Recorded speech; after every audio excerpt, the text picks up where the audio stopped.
श्रीमद्भागवतम स्कंद प्रथम अध्याय 13 धृतराष्ट्र द्वारा गृह त्याग श्लोक संख्या 31 शब्दार्थ अनुवाद तात्पर्य श्री श्रीमद एसी भक्तिवेदांत स्वामी प्रभुपाद के द्वारा।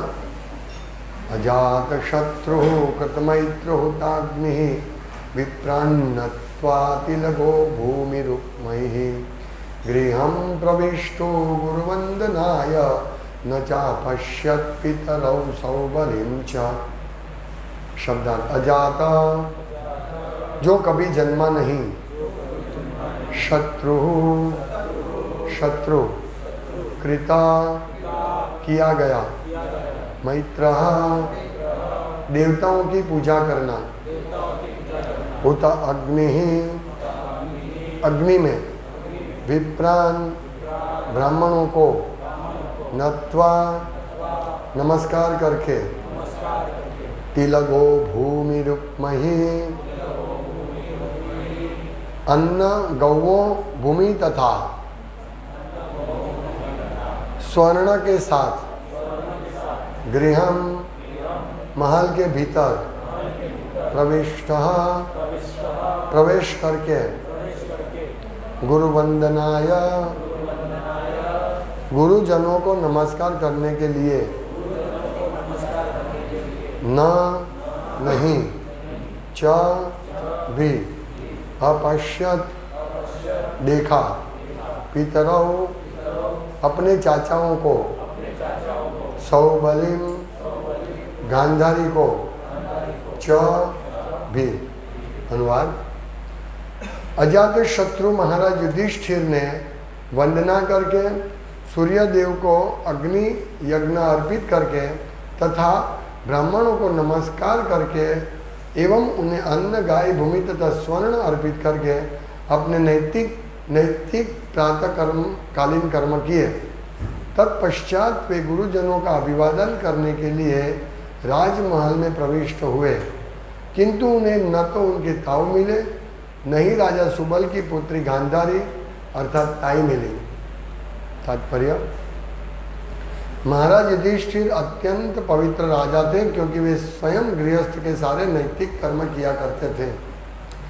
गृहस्थों को प्रातःकाल जल्दी जगना होता है और स्नान करने के बाद उन्हें प्रार्थना से अग्नि में आहुति से ब्राह्मण की भूमि, गौवें, अन्न, सोना इत्यादि का दान देकर तथा गुरुजनों को सादर नमस्कार करके अर्चा विग्रह को अभिवादन करना होता है। जो व्यक्ति शास्त्रों द्वारा नियत आदेशों का पालन करने को तैयार नहीं होते, वे केवल किताबी ज्ञान से उत्तम व्यक्ति नहीं बन सकते। आधुनिक गृहस्थों को विभिन्न प्रकार की जीवन शैलियों की आदत हो गई है, जैसे कि देर से जगना और फिर बिना किसी प्रकार की ऊपरी वर्णित शुद्धि के बिस्तर में लेटे लेटे चाय पीना। उस टाइम भी चाय पीते थे, मतलब बिस्तर पे बैठती। घर के बच्चे अपने माता पिता को जो कुछ करते देखते हैं उसी का अभ्यास करते हैं, अतएव सारी की सारी पीढ़ी का नरक की ओर पतन होता है। जब तक वे साधु की संगति नहीं करते तब तक उनसे किसी अच्छाई की आशा नहीं की जा सकती। भौतिकतावादी मनुष्य धृतराष्ट्र की भांति विदुर जैसे साधु से शिक्षा ग्रहण कर सकता है और इस प्रकार आधुनिक जीवन के दुष्प्रभावों से शुद्ध हो सकता है। लेकिन महाराज युधिष्ठिर को राजमहल में राजा सुबल की पुत्री गांधारी समेत उनके चाचा ताऊ धृतराष्ट्र तथा विदुर नहीं मिले। वे उन्हें मिलने को आतुर थे। अतएव उन्होंने धृतराष्ट्र के निजी सचिव संजय से पूछा। हमारे पास 15 मिनट है और ये महत्वपूर्ण श्लोक है गृहस्थों के लिए, हमारे लिए। ऐसा है कि महात्मा विदुर तीर्थाटन करके जब उनको मैसेज मिला कि कुरुक्षेत्र का युद्ध पूरा समाप्त हो गया, सब कौरव मर गए, लेकिन अभी भी धृतराष्ट्र जो बचे हुए थे वो पांडवों के महल में रहते थे, तो सीधा महात्मा विदुर उधर गए और उन्होंने बहुत वचन मतलब बहुत कड़वे उपदेश से उनको जागृत किया, हिलाया। और महाराज धृतराष्ट्र चले गए भगवत मतलब आत्म साक्षात्कार के लिए। उनके पीछे गांधारी भी चली गई। अभी का श्लोक ये है, उनके बाद का श्लोक है कि महाराज युधिष्ठिर अपने नैतिक कर्म हर रोज कर्म करते, वो कर्म करके हर रोज वो आते थे इनके महल में धृतराष्ट्र को प्रणाम करने, आशीर्वाद लेने। देखिए ये है भक्तों की, इसमें बहुत सीखना है हमको। भक्तों की जो कहते हैं ना सर्वे गुणे सत्रे समासते सुराहा, भक्तों में देवता के सभी गुण आ जाते हैं। तो ये देवता का गुण है कि उन महाराज युधिष्ठिर को परेशान किया था धृतराष्ट्र ने, धृतराष्ट्र एंड कंपनी ने, दुर्योधन एंड कंपनी ने। अभी सोचिए कि वो सबको मार दिया। अभी इन्होंने इतना, धृतराष्ट्र ने इतना भी ये किया था, उनके साथ कितना ये किया था, उनको परेशान किया था, फिर भी उनको रखा और उनको प्रतिदिन प्रणाम करने जाते थे। यहाँ लिखते हैं ना कि तत्पश्चात वे गुरुजनों का अभिवादन करने के लिए राजमहल में प्रविष्ट हुए। देखिए कितनी उनकी नम्रता, ये है भक्तों के गुण। हमें इसीलिए जो हमारे बच्चे होते हैं ना, जो भी छोटे बच्चे हैं, खास ध्यान, लेडीज़ को खास ध्यान रखना चाहिए। छोटे बच्चे हैं हमारे या बड़े भी हैं, तो उनको हमेशा सीनियर भक्तों से या दीक्षित भक्तों के प्रणाम करवाना चाहिए प्रतिदिन। मैंने व्यासपीठ प्रभु को बताया, तो व्यासपीठ प्रभु अभी उसको बच्चे को ट्रेनिंग दे रहे। सब सीनियर्स को प्रणाम करना सिखाना चाहिए। हाँ, इससे बच्चे को रिस्पेक्ट, आदर रहेगा। जैसे ये प्रणाम करने जाते हैं, ऐसे ही सब बच्चे को हमें प्रणाम, जाओ प्रणाम करो, प्रभु जी को प्रणाम करो। तो शुरुआत में तो अभी उसको आदत नहीं है तो वो नहीं करेगा, पर जैसे प्रणाम करेगा, जैसे हम नंदग्राम जाते हैं तो सब बच्चे आपको प्रणाम करेंगे, क्योंकि उनको सिखाया जाता है। और यही शिक्षा हमें बच्चों को देनी चाहिए, ट्रेनिंग, कि उनको प्रणाम करवाना है, तो ही सीखेंगे बच्चे। अभी मैं कल नवसारी में था, तो एक भक्त के पुत्र को पूछा कि तुम दादा को प्रणाम करते हैं? बोला नहीं, मैं मेरे माता पिता को करता हूँ, वो भी कभी कभी। बोला नहीं, प्रतिदिन दादा दादी, माँ बाप और सब बड़े बड़े वैष्णव जो भी, उनको प्रणाम करना सिखाना चाहिए। इससे हमारा बच्चा ये बहुत महत्वपूर्ण गुण प्राप्त करेगा। हाँ? नहीं तो क्या वो उसको मालूम नहीं पड़ेगा बड़ा है छोटा है, लेकिन अगर वो प्रणाम करेगा तो कभी भी उनके सामने नहीं आएगा, बोलेगा नहीं। ये एक अच्छी शिक्षा हमें इसमें से प्राप्त करनी है। दूसरी है नैतिक कर्म। हमें प्रतिदिन हमारे रेगुलेटिव प्रिंसिपल का पालन करके हमारी साधना, ये नैतिक कर्म साधना हमारे लिए साधना है। तो क्या करते थे, अजातशत्रु महाराज युधिष्ठिर ने वंदना करके सूर्यदेव को अग्नि यज्ञ अर्पित करके तथा ब्राह्मणों को नमस्कार करके एवं उन्हें अन्न, गाय, भूमि तथा स्वर्ण अर्पित करके अपने नैतिक प्रातःकालीन कर्म किए। तो अभी हम तो गाय भी नहीं है, सोना भी नहीं है, हाँ? यज्ञ अग्नि भी हमको आता नहीं है यज्ञ करना। तो हमें क्या करना है, यहाँ लिखा है कि वो प्रभुपाद लिखते हैं गृहस्थों को प्रातः जल्दी उठ जगना होता है और स्नान करने के बाद उन्हें प्रार्थना से, अग्नि में आहुति से, ब्राह्मणों को भूमि, गावे, अन्न, सोना इत्यादि का दान देकर तथा गुरुजनों को सादर नमस्कार करके अर्चा विग्रह को अभिवादन करना होता है। तो ये देखिए, ये हो रहा था कलयुग की शुरुआत से पहले, या ऑलमोस्ट कलयुग आ गया था इस टाइम पे। तो वहाँ ये लोग प्रतिदिन गृहस्थ ऐसा करते थे, और अभी कलयुग में तो कौन करेगा। प्रभुपाद लिखते हैं, ये तात्पर्य कम से कम 72 ईयर्स पहले का लिखा हुआ है तात्पर्य। 72 नहीं भी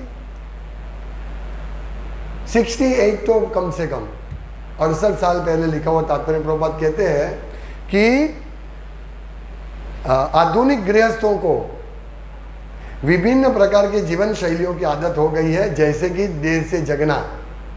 मतलब उस टाइम भी लोग देर से जगते थे 68 ईयर्स पहले, और अभी भी देर से जगते हैं। और फिर बिना किसी प्रकार के ऊपर वर्णित शुद्धि के मतलब ये जल्दी उठना, वडीलों को प्रणाम करना, ये कुछ नहीं, स्नान करना कुछ नहीं। क्या प्रभुपाद कहते बिस्तर में लेटे लेटे चाय पीना। तो ये मैं तो समझता था अभी ये 5-10 साल से है, लेकिन ये 68 से है चाय पीना, बिस्तर से उठे बैठती। और फिर घर वाले क्या करेंगे, घर के प्रभुपाद लिखते घर के बच्चे अपने माता पिता को जो कुछ करते देखते हैं उसी का अभ्यास करते हैं। माँ बाप बोले देखो तुमको ये करना है वो करना है, हाँ, पर बेटा क्या करेगा, जो माँ बाप करते वही करेंगे। अगर माँ बाप माला नहीं करते तो बेटे माला नहीं करेंगे। माँ बाप भक्ति सुबह जल्दी नहीं उठेंगे तो बेटा जल्दी नहीं उठेगा। देखो हमारे यहाँ जो छोटे छोटे बच्चे आते हैं उठ जाते हैं क्योंकि उनके माँ बाप उठते हैं। ये 3-4 लड़के आते हैं, हाँ, वो उठ जाते हैं, माँ बाप उठाते हैं, मतलब उठ जाते हैं, मतलब अपने आप नहीं, माँ बाप उठाते हैं, चलो सेंटर पे जाना है, हाँ मुझे आना है।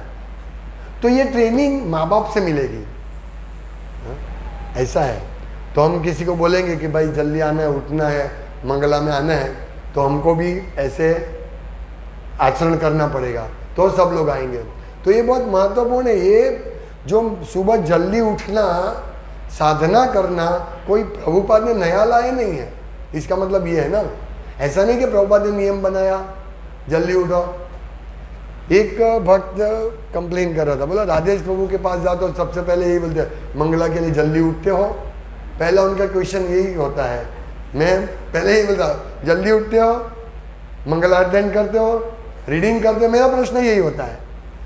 तो मेरा प्रश्न नहीं है, मैं नहीं बोल रहा हूँ, ये तो युधिष्ठिर महाराज कब से है, कलयुग की शुरुआत से ये सब चल रहा है, हाँ? लेकिन हम लोगों को आदत नहीं, हमारे माँ बाप उठते नहीं थे ना जल्दी, इसलिए हमको आदत नहीं है, हाँ? हमारे माँ बाप जल्दी उठते नहीं थे, लेट उठते थे, इसीलिए हमको ये भारी लगता है जल्दी उठना। बाकी जल्दी उठना तो वो जल्दी उठ के धृतराष्ट्र के महल में आए, इसका मतलब है धृतराष्ट्र भी जल्दी उठते होंगे, महाराज धृतराष्ट्र भी जल्दी उठते होंगे ना, तभी तो प्रणाम करने आएंगे। अगर बेटा उठ मतलब ये भतीजे उठते हैं तो प्रणाम करने आएंगे, तो काका को भी उठना पड़ेगा जल्दी। तो ये सिस्टम प्रत्येक घर में था, जल्दी उठना, हाँ? हम इवन कृष्ण भगवान भी, कृष्ण बुक में लिखा है कि 3-3:30 बजे भगवान भी उठ जाते थे। ऐसे तो भगवान सोते ही नहीं थे, है ना। सुबह गाय गौचारण के लिए जाते थे, शाम को आते थे 7 बजे, हाँ। फिर रात को तो उनका नाइट शिफ्ट था, रासलीला, गोपियों को मिलना। भगवान सोते ही नहीं है 24 घंटा। पर लिखा है कृष्ण बुक में कि कृष्ण अपनी रानियों के साथ शयन करते, गाढ़ आलिंगन में है, फिर भी वो कुकड़ो सो गया हिंदी में, कुकड़ा क्या बोलते हैं मतलब मुर्गा बोलता है और भगवान उठ जाते हैं, यदि आचार्य श्रेष्ठ था। भगवान को कोई आवश्यकता नहीं जल्दी उठने की, पर भगवान कहते हैं यदि मैं ये कार्य नहीं करूँगा तो कोई इसको फॉलो नहीं करेंगे, और इसके कारण वर्णाश्रम टूट जाएगा और वर्ण संकर पर जाएगी। वर्णाश्रम यानी ये सिस्टम, ब्राह्मण क्षत्रिय वैश्य शूद्र सब लोग जल्दी उठते हैं, सब लोग। मुझे अभी भी याद है, मैं छोटा था तो मेरी मम्मी 5:30 बजे उठती थी और सबको उठा देती थी, पूरा घर उठ जाते थे। हमारे घर में उस टाइम पे 20 मेंबर रहते थे। अभी जो मैं घर में रहता हूँ ना, उससे आधा घर, उसमें 20-22 मेंबर रहते थे, एक टॉयलेट बाथरूम था, ऐसे रहते थे। मैं कितना उस घर में मैं 22-25 साल तक रहा, 25 साल तक रहा, एक ही टॉयलेट बाथरूम। तो सब उठ जाते थे जल्दी, पर इतना जल्दी नहीं, 5:30 बजे उठते थे। उठ के सब अपना अपना कार्य करते थे, जो भी काम है वो। लेकिन आज कोई उठते नहीं जल्दी, क्योंकि माँ बाप भूल गए ये उठेंगे कैसे, उठ कैसे पाएंगे, हम लोग भक्तों को इतनी परेशानी होती है, अलार्म बजा, अभी टाइम है, अभी टाइम है, 5 मिनट के बाद, 5 मिनट के बाद, 5 मिनट के बाद, फिर अलार्म भी चुप हो जाएगा, अलार्म भी चुप हो जाएगा। इसीलिए हमको ये एक्चुअली प्रैक्टिस करनी चाहिए। ये भागवतम की वाणी है और शास्त्र, मतलब हमारे पूर्वज, हमारे जो परंपरा है वो सब ऐसे करते थे। इसीलिए हम लोगों को जल्दी उठ जाना चाहिए और मंगल आरती अटेंड करना। अगर हम यज्ञ नहीं कर सकते, यहाँ तो क्या लिखा है कि सूर्यदेव को अग्नि यज्ञ अर्पित करके तेरा ब्राह्मण को नमस्कार करके, मतलब ब्राह्मण आते थे पहले, राजा के पास ब्राह्मण आते थे सुबह, तो ये सब नित्य कर्म भगवान कृष्ण भी, हम कृष्ण बुक में भागवतम में देखते हैं, भगवान भी ये सब करते थे। गाय का दान, सुवर्ण का दान, यज्ञ, सुबह उठ के, फिर भगवान तो बहुत जल्दी उठ के, जैसे नारद मुनि अलग अलग महल में गए जाते थे, तो कोई महल में भगवान ये कर रहे हैं, तप कर रहे हैं, कोई महल में अग्नि अर्पण कर रहे सुबह सुबह, देखिए, मतलब यज्ञ अर्पण कर रहे हैं, कोई कोई महल में अपने बेटे बेटी की शादी का कर रहे हैं, सब महल में अलग अलग। देखो भगवान स्वयं करते हैं, कोई जगह पॉलिटिक्स की बात करते हैं, ऐसे वर्णन है। नारद मुनि सब महल में 16,108 रानी, मतलब भगवान ने विस्तार किया था, सब महल में गए थे नारद मुनि, तो और उनका वर्णन के गृहस्थ का कर्तव्य क्या है वो हमको सीखने को मिलता है। इसीलिए हम लोगों को ऐसा कर्तव्य करना चाहिए। और ये युधिष्ठिर महाराज ये सब कर्तव्य करते थे, तो उनके घर में कौन कौन आते थे सोचिए, सब देव देवता, बड़े बड़े ऋषि मुनि युधिष्ठिर महाराज को मिलने आते थे। और वो तो छोड़ो, स्वयं कृष्ण उनके घर में रहते थे। देखिए उनकी साधना थी ना, तो हमारी साधना यदि अच्छी होगी, अगर हमारा घर में या सब सेवा साधना हम करेंगे, तो हमारे घर कृष्ण नहीं आएंगे? जरूर आएंगे, जरूर आएंगे।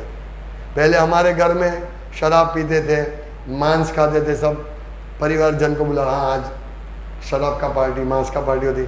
अभी ये सब बंद हो गया। अभी हमारे घर में कौन आते? भक्त आते हैं। हम सबके घर में अभी ज़्यादातर भक्त आते हैं। नॉनवेज खाने वाले तो आ ही नहीं सकते, यहाँ कुछ मिलेगा नहीं, यहाँ तो शराब भी नहीं। वो बोलते इनके घर नहीं जाने का, शराब भी नहीं मिलेगा, चाय भी नहीं मिलेगा।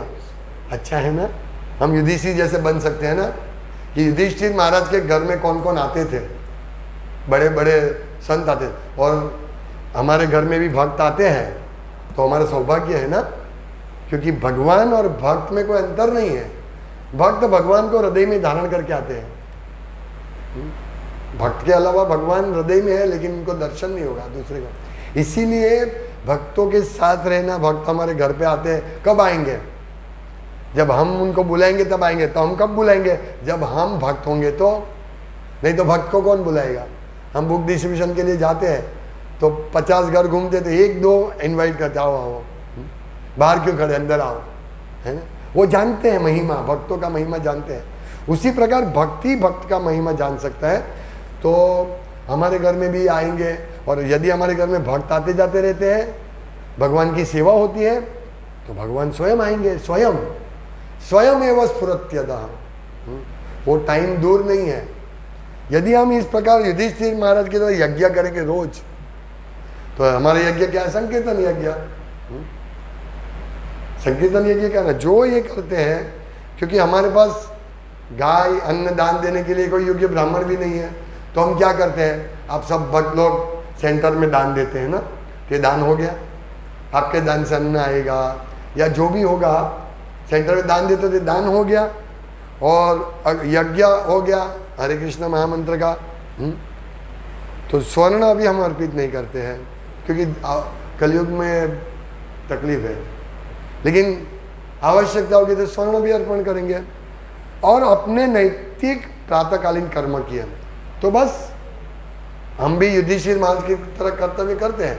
तो इसीलिए सब भक्तों को जल्दी उठना है, हाँ, स्नान करना है, तैयार होके फिर जप करना है, भगवान की मंगल आरती करनी है। और यदि आप घर पे करते हैं तो अच्छा है, लेकिन आप सेंटर पे आओ तो अच्छा है। अभी मैंने सब भक्त को बोला, तो सब भक्त ने उत्साह से 2-2 दिन आने का कमिटमेंट किया है, अच्छा है। हम जल्दी भगवान की ओर आगे बढ़ेंगे। ये महत्वपूर्ण पॉइंट ये है। हाँ? लोगों को ऐसा हो गया राधेश पर क्यों फोर्स करे, ऐसा नहीं है। मेरा पर्सनली इसमें कोई इंटेंशन नहीं है। मैं चाहता हूं कि हमारे सबके घर में भगवान आए, सबके घर में आए, और भक्तों का संग होगा। तत्र तिष्ठामि नारद, तत्र तिष्ठामि नारद यत्र गायन्ति मद भक्ता। जहाँ मेरे भक्तों गाते हैं, मेरा गुणगान करते हैं, वहाँ मैं रहता हूँ, आता हूँ। तो हम जब भगवान की बात करते हैं, इसका मतलब भगवान साक्षात हमारे बीच में उपस्थित होते हैं। कितनी बड़ी बात है। हम सुबह मंगला आरती करते हैं तो हम क्या करते हैं, भगवान की, गुरु किस प्रकार से भगवान की सेवा करते हैं ये हम गुणगान करते हैं गुरु का। लेकिन भगवान केंद्र में ऐसे गुणगान करते हैं ना, भगवान को हमारे गुरु 4 प्रकार के भोग अर्पण करते हैं, फिर वो भोग जब भगवान ग्रहण करते हैं और फिर उसका प्रसाद जब भक्तों को बांटते हैं तो गुरु प्रसन्न होते हैं।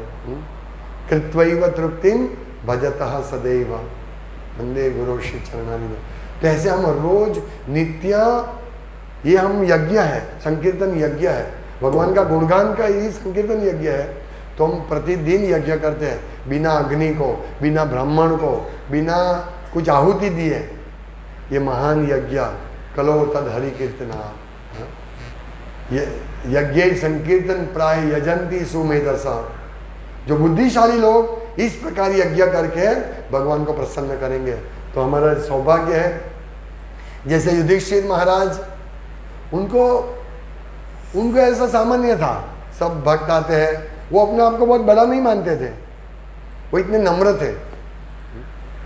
तो इसी प्रकार हमें भी ऐसा नहीं सोचना चाहिए कि मैं तो बहुत बड़ा भक्त हूँ, लेकिन हमें भक्ति का प्रोसेस करना है। बस प्रातःकालीन कर्म करने हैं, रीडिंग करना है, हाँ, भक्तों को इनवाइट करना है, दान देना, ये हमारे नित्यकालीन कर्तव्य है। ये दान देकर गृहस्थ का अन्न गाय भूमि तथा स्वर्ण अर्पित करके, तो क्या क्या देते हैं, अन्न गाय और भूमि भी देते हैं, गाय भूमि।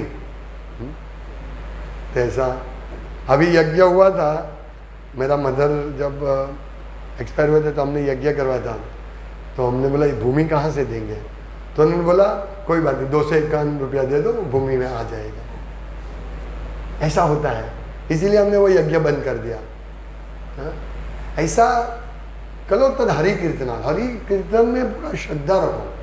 पहले हम ये यज्ञ करवाते थे, लेकिन हमने देखा कि अभी 251 दे दो, गाय का ये दे दो, छाता का पैसा दे दो, ठीक है वो ब्राह्मण के पास जाएगा, लेकिन ऐसे यज्ञ नहीं होता है। एनीवे जो भी है, हमें कम से कम संकीर्तन यज्ञ पे पूरा जोर देना है, हमारा जीवन इस प्रकार से ढालना है ताकि हम हमारा नम्र भी बने। और इससे तीसरा और क्या फायदा है मालूम है, भगवान तो हमसे प्रसन्न होंगे ही, लेकिन हमारे बच्चे, हमारे सगा वाला, हमारे कुटुंबीजन भी इसको देखकर वो भी उसको फॉलो करेंगे। जैसे घर में एक भक्त बना है तो उसका लाभ पूरे घर को होगा और पूरा घर भक्त बन जाएगा। फिर वो घर भक्त बनेगा, उसका ससुराल वाले भी भक्त बनेंगे हैं। अगर ससुराल वाला नहीं बना तो ससुराल वाले क्या ससुराल वाला बनेगा, कोई तो बनेगा। तो ये बहुत बड़ा लाभ है, पूरी लिंक चेन। वो बिजनेस आता है ना कि मुझे एक मेंबर बनाना है, तुम मुझे 500 रुपया दो, फिर तुमको 2 मेंबर बनाने, उसके मुझे कमीशन मिलेगा, वो 2 को और 2 बनाएंगे, ऐसे पूरा फैल जाएगा। हाँ, पर कमीशन सबको मिलेगा, मुझे भी मिलेगा और मेरे इनसे जो 10 है उसको भी मिलेगा। ये दिव्य कमीशन है। तो इस प्रकार से भक्ति का फैला होगा, लेकिन हमें हमारा आचरण अच्छा होना चाहिए, और आचरण अच्छा होगा हमारी साधना अच्छी होगी। तो सब भक्तों को अच्छी तरह साधना करना है और भगवान की सेवा करनी है। हरे कृष्णा। श्रीमद् भागवतम की जय। और सब भक्त सुबह से आए हैं, ये अच्छा है ना, सुबह आओ, भगवान का कीर्तन करो, अपनी साधना जप करो, फिर बुक डिस्ट्रीब्यूशन के लिए जाओ, माताजी कुकिंग करे, हार बनाए, उनका मीटिंग करे। कितना हमारा अच्छा सौभाग्य कि हम इस प्रकार कम से कम कितना घंटा हुआ, 7-8 घंटा तो हम साथ में रहकर भक्तों के संग में हमने साधना की। तो कितना बड़ा इसका सुकृति मिलता है हम लोगों को। और यही प्रभाव से और धीरे धीरे और बढ़ेंगे। तो ये सत्संग ऐसे ही होता है, फिर धीरे धीरे नए लोग आएंगे। आज काफ़ी नए लोग आए थे। हाँ, मैंने पर्सनली थोड़ा ध्यान दिया तो ज़्यादा लोग आए। हाँ, थोड़ी एक घटना पिछले वीक बनी थी तो मैं भी थोड़ा जागरूक हो गया। अभी मैं भी थोड़ा एक्टिव होके कर रहा हूँ और सब भक्त भी एक्टिव होके करेंगे कार्य सेवा, तो हम बहुत अच्छा प्रचार कर पाएंगे। अच्छी तरह सब लोग भक्त अपना सेवा करो, दूसरे को जोड़ो, बच्चे को ट्रेनिंग दो, अपनी साधना अच्छी करो, बच्चे को अपने आप ट्रेनिंग मिल जाएगी, बच्चे सब अच्छे हो जाएंगे। हाँ, है ना? हम देखते हैं हमारे बच्चे बड़े हो रहे हैं, मथुरा प्रभु है, रामचंद्र प्रभु है, विष्णु, फिर ये सब बहुत सारे बच्चे हैं, दक्षेश, तो ये सब हमारे देख के भक्त बनते हैं, है ना? अगर हम नहीं करते और तुम 16 माला करो, हम नहीं करेंगे तो वो नहीं करेंगे। इसलिए हम लोगों को धीरे धीरे उनको बच्चा बनाना, ये बहुत धमाली है, लेकिन आता है, सेवा करता है, अच्छी सेवा करता है, लेकिन शरारत है ना उसका, पूर्व उसका ये है ना, इसलिए थोड़ा शरारत है, पर आता है, बहुत फर्क आया है ना। ये बच्चे ऐसे ही हमारे देख के, हाँ, अगर हम घर पे नहीं करते तो ये लोग नहीं कर चाहते ना। तो यही हमें शिक्षा बच्चे को भी देनी है। हरे कृष्ण। श्रील प्रभुपाद की जय।